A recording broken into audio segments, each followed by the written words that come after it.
Destiny, lost in sound, be a freak.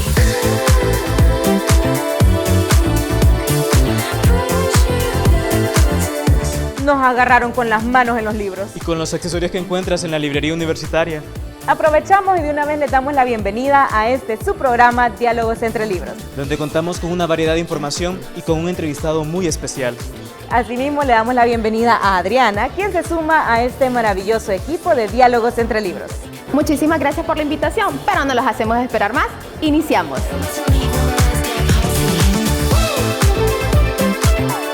Esta semana nos acompaña Adonis Moncada, quien es estudiante de letras de nuestra ciudad universitaria y nos ha preparado un análisis literario.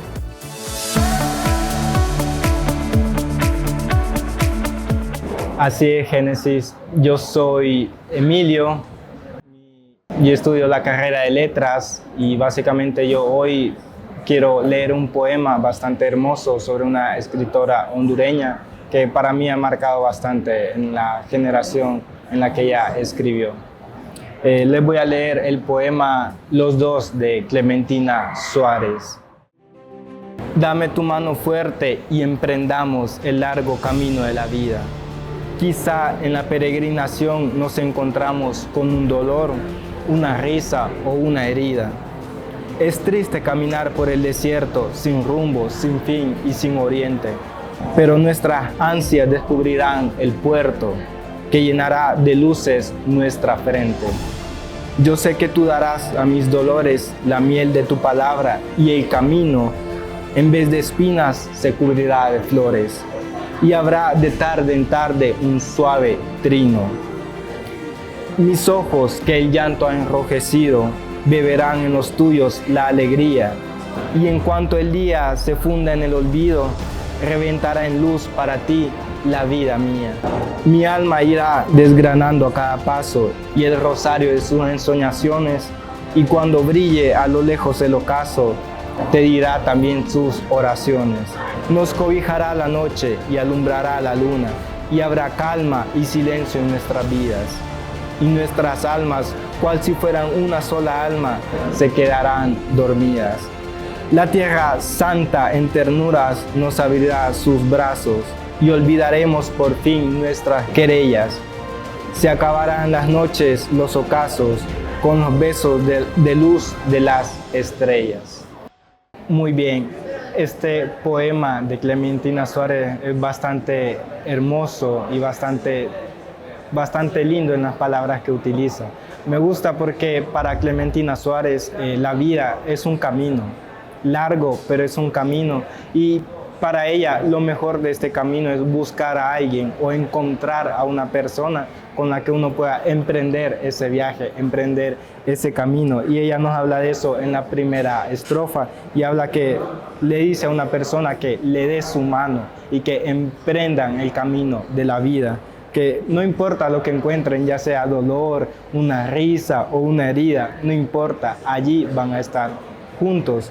Y básicamente algo que más me gusta de este poema, algo muy bello, son las palabras que utiliza Clementina. Utiliza un lenguaje bastante dulce, un lenguaje bastante cálido para denotar estas emociones, estos sentimientos. Y, por ejemplo, una de las figuras literarias que más se ve en este poema es la personificación. Por ejemplo, habla sobre... Dice, la miel de tu palabra. Dice, yo sé que tú darás a mis dolores la miel de tu palabra, y el camino, en vez de espinas, se cubrirá de flores, y habrá de tarde en tarde un suave trino. Aquí vemos cómo la personificación toma aspecto bastante importante, y no solo en este verso, sino, por ejemplo, dice, mis ojos que el llanto ha enrojecido. Ahí le está atribuyendo características animadas al alma, le está atribuyendo estos elementos que solo una persona es capaz de sentir, y por eso dice, mis ojos que el llanto ha enrojecido, beberán en los tuyos la alegría, y en cuanto el día se funda en el olvido, reventará de luz para ti la vida mía. Y habla de esta personificación porque cuando encontramos justamente a esa persona, cuando encontramos a todo aquello que nosotros necesitamos para emprender este camino, para emprender el largo camino que Clementina nos menciona, ahí es donde vamos a encontrar todo lo bello, ahí es donde vamos a encontrar lo que verdaderamente necesitamos. Y qué mejor que emprender un camino acompañado, qué mejor que emprender un camino de la mano de alguien o de algo que uno tanto aprecia. Qué mejor. Nos podemos hacer la pregunta y solo nosotros somos capaces de contestarla. Solo nosotros somos los que podemos decir qué es mejor que tener a alguien a nuestro lado. Alguien, por ejemplo, puede ser un familiar, que podamos emprender este camino, que nos ayude en este largo camino universitario, o una pareja en lo largo que es la vida, en todo el camino que podemos trazar y encontrar, como decía Clementina, ya sea un dolor, ya sea una risa o una herida. No importa lo que sea, cuando tenemos a esa persona es verdaderamente significativo lo que suma a nosotros. Entonces, Clementina en este poema plasma la belleza de la verdadera compañía en nuestras vidas, y esta compañía es la que nosotros elegimos, la que nosotros buscamos a diario, o aquella que nos tocó, por ejemplo, nuestra familia, esa compañía que nosotros ya tenemos. Entonces, esta compañía es la que nosotros elegimos y es la que nosotros le cedemos nuestra alegría y nuestra tristeza también. Esa compañía a la que nosotros le cedemos todo lo que somos, le cedemos nuestra alma entera. Y Clementina lo decía: mi alma irá desgranando a cada paso el rosario de sus ensoñaciones, y cuando brille a lo lejos el ocaso, te dirá también sus oraciones. Nos cobijará la noche y alumbrará la luna, y habrá calma y silencio en nuestras vidas, y nuestras almas, cual si fueran una sola alma, se quedarán dormidas. Entonces aquí vemos este elemento importante que es la compañía. Y aquí vemos también otro elemento de la personificación del cual les hablaba. Por ejemplo, dice: nos cobijará la noche y alumbrará la luna. Habla como que si la noche fuese un manto, como que si fuese una cobija que nos va a cubrir, porque en la noche podemos verlo, este elemento como un elemento. La noche la podemos asociar con algo malo, con los tiempos difíciles que muchas veces pasamos, y cuando la noche nos cubre, es la luna quien nos va a alumbrar, es la luna quien nos ilumina. Pero también dice que habrá calma, habrá silencio. ¿Por qué? Porque hay dos almas que están unidas, hay dos almas que están atravesando ese desierto, como lo menciona Clementina Suárez.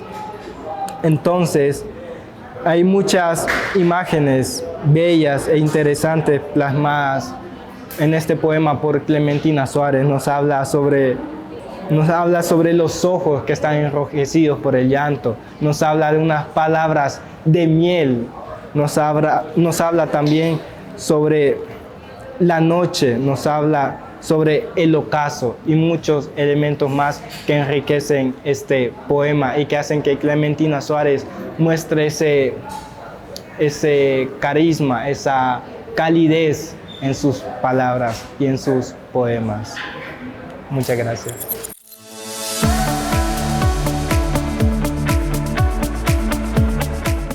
Y en la recomendación de la semana, te traigo no uno, ni dos, ni tres, te traigo una saga completa de unos libros que han revolucionado la literatura contemporánea. Y no te hablo nada más ni nada menos que Canción de Hielo y Fuego de George Martin, que está completamente en la librería universitaria. Y aquí te puedo decir que hablas de política, de traiciones, de fantasía, trae dragones y hasta muertos que reviven. Pues esa es mi recomendación de la semana, y con ustedes les dejo a mi compañera Adriana. Y ahora tenemos un clásico de clásicos, que es El Principito. Nos ayuda a reflexionar acerca del amor, la amistad y afrontar el día a día, ese caos al que nos enfrentamos a través de una perspectiva sin prejuicios. Y muy bien, ahora vamos con el entrevistado de la semana. Génesis, cuéntanos, ¿con quién tú estás?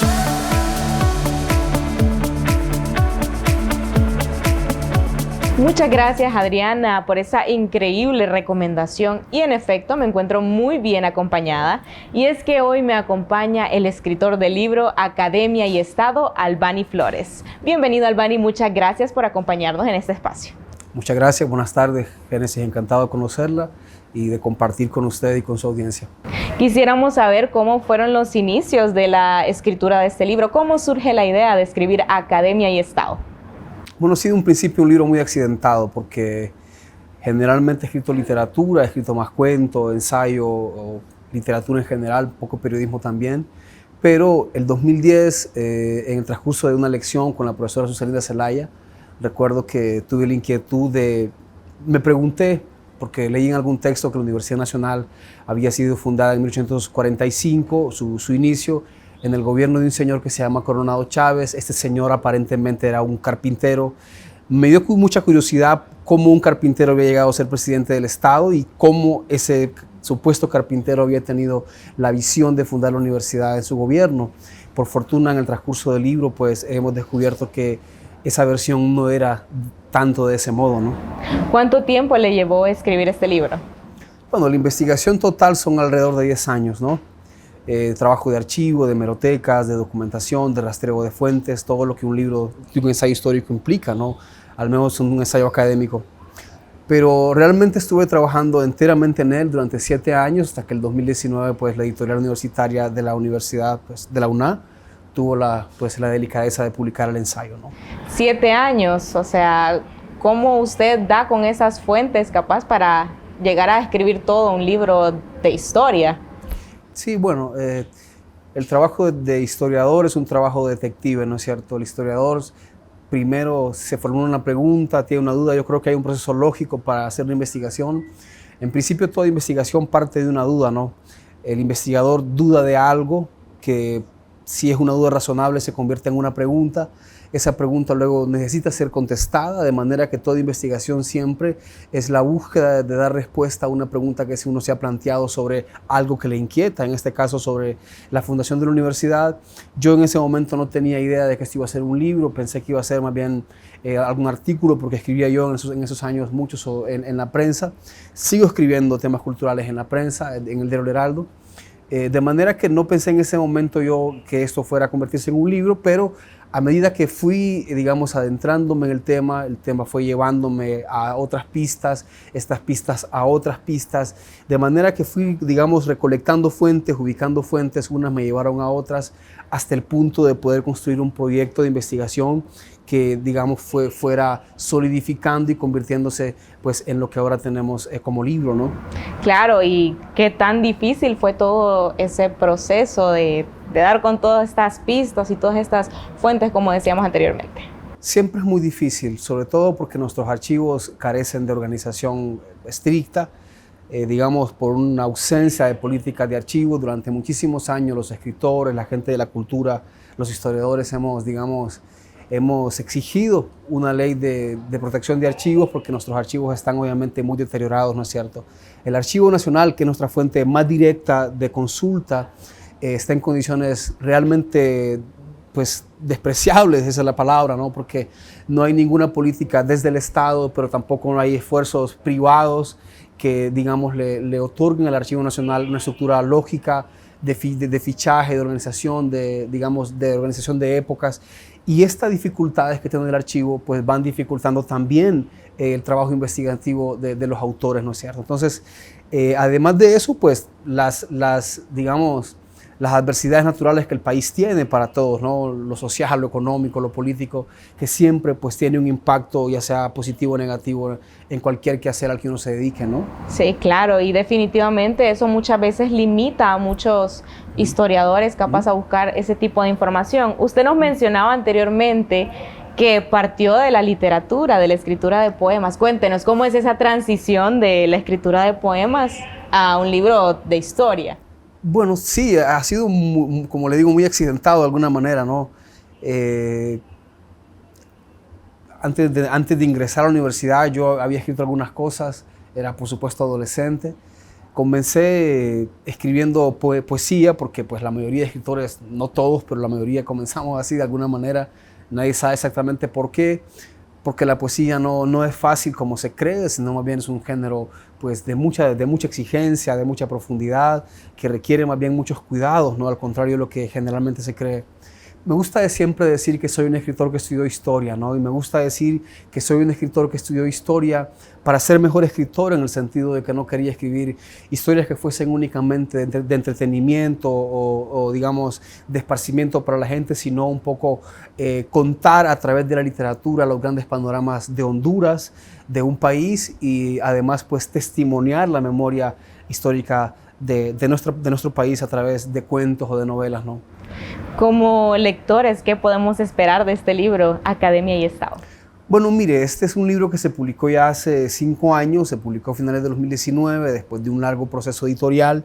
También, pues lo que sé es que quedan últimos ejemplares de esta edición, que se va a reeditar también.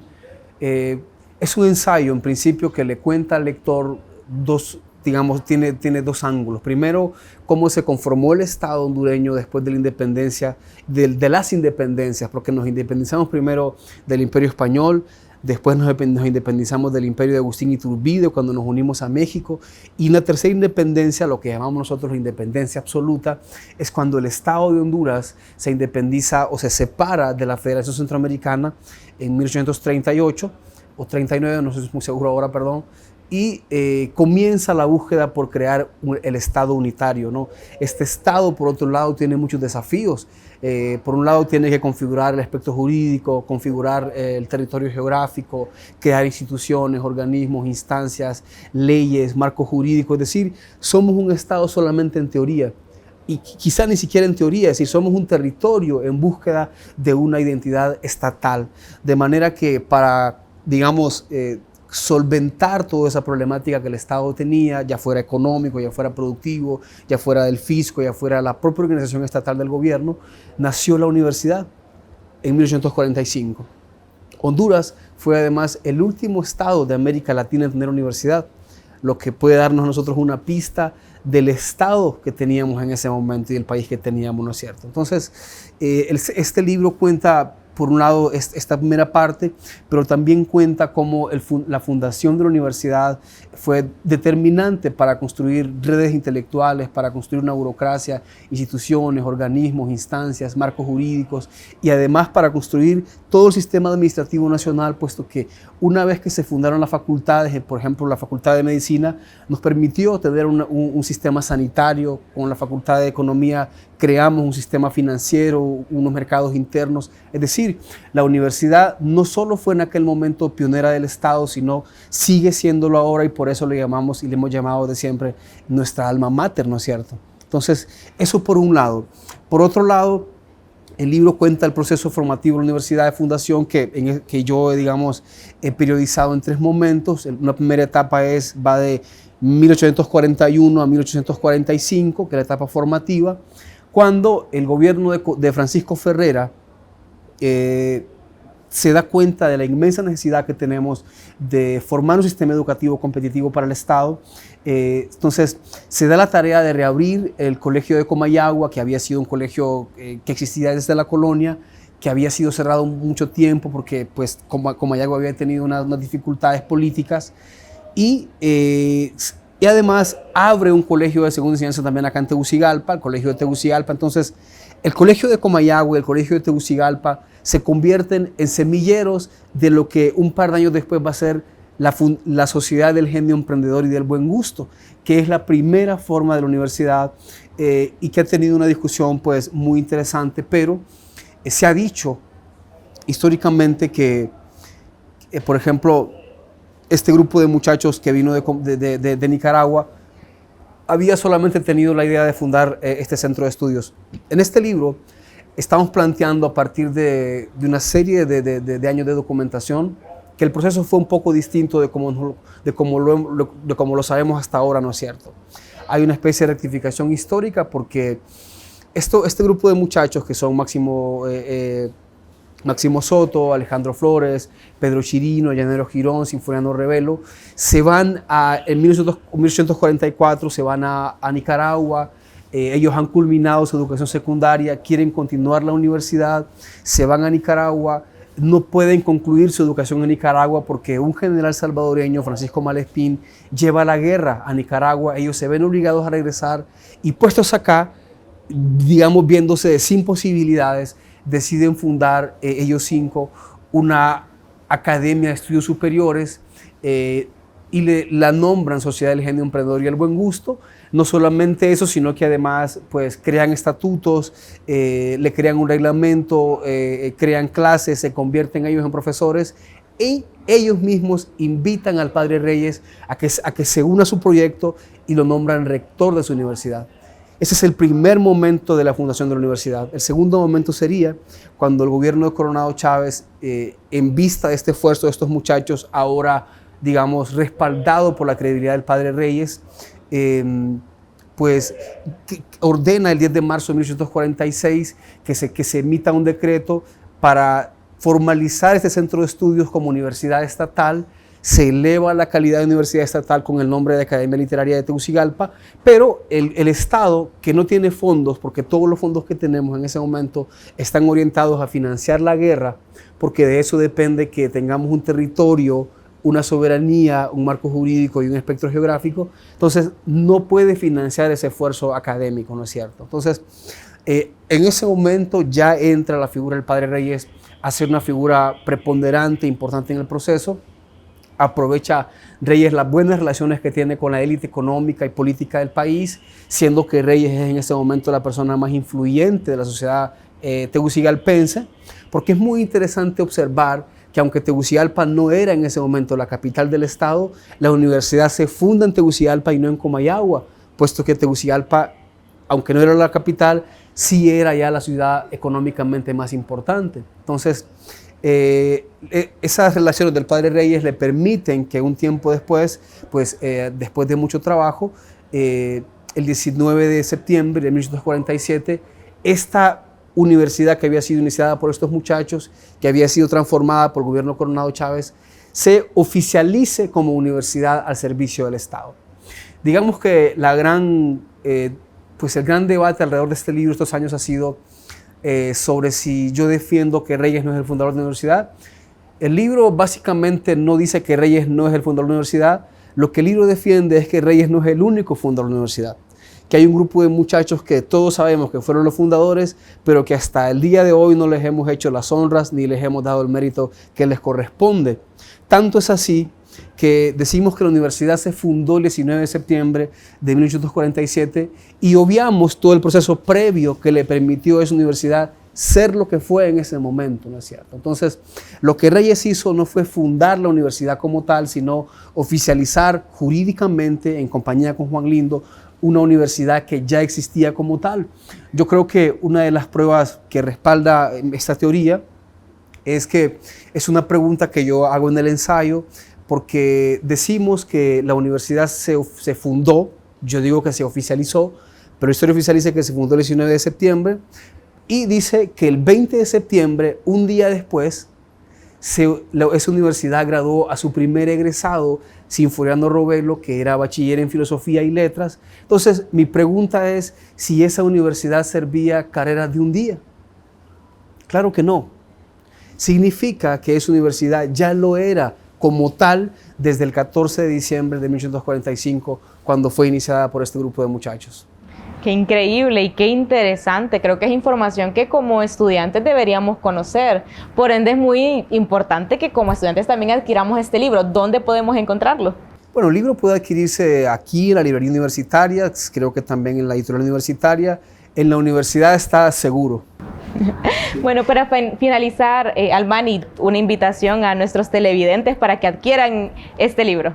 Bueno, muchas gracias. Bueno, invitar a todos sus televidentes al discreto auditorio que tiene usted y su programa, Diálogo entre Libros, para que se acerquen a la librería universitaria, a la universidad, puedan adquirir Academia de Estado, Origen de la Universidad de Honduras, pero también para que puedan adquirir el libro que mejor les parezca leer, ¿no?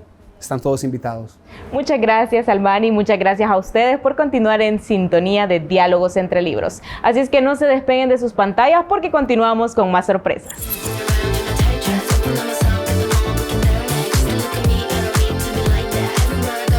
El mundo de los libros está lleno de curiosidades. y la revista La Vanguardia ha publicado en su portal algunos de ellos. ¿Y vos, Adriana, ya conoces algunos? Claro que sí, Alicia. De hecho, leí que hasta su fallecimiento en 2014, Gabriel García Márquez se negó a que 100 años de soledad se adaptara al cine.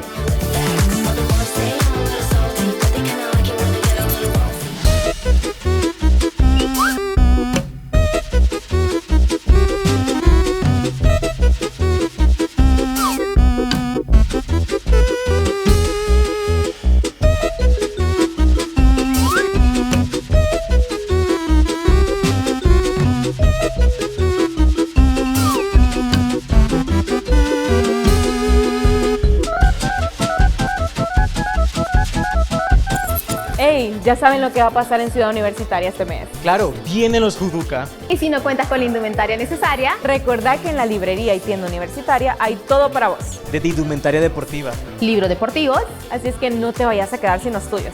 Así que nosotros nos despedimos. y no olvides seguirnos en nuestras redes sociales. Nos vemos la próxima semana. Hasta la próxima.